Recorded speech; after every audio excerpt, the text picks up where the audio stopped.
بسم اللہ الرحمن الرحیم۔ آج 18 نومبر 2019 ہے اور کل میاں محمد نواز شریف کو انگلینڈ لے جایا جائے گا علاج کی غرض سے۔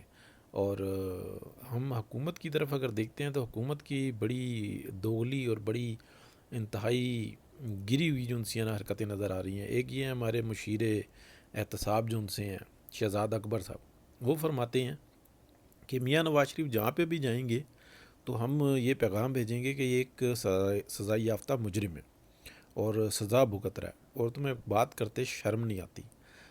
پوری دنیا میاں نواز شریف کو اس پیراہے میں دیکھ رہی ہے کہ یہ وہ مجرم ہے جس کو مفروضے پر سزا دی گئی ہے۔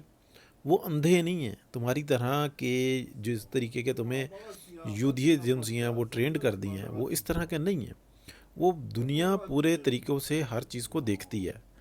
تو وہ جو دنیا ہے وہ یہ دیکھ رہی ہے کہ ایک ایسا شخص آ رہا ہے جس نے زہر کا پیالہ اپنے ہاتھ سے پیا ہے اور اپنے آئین اور اپنے قانون پاکستان کی سربلندی کے لیے پیا ہے۔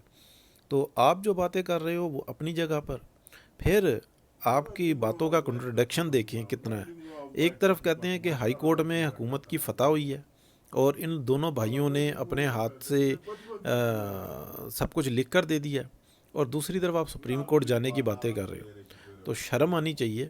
بہرحال دنیا اس معاملات کو کسی اور طرح سے دیکھ رہی ہے، آپ جو مرضی کہتے پھرو، کوئی فرق نہیں پڑتا۔ بہت شکریہ جی۔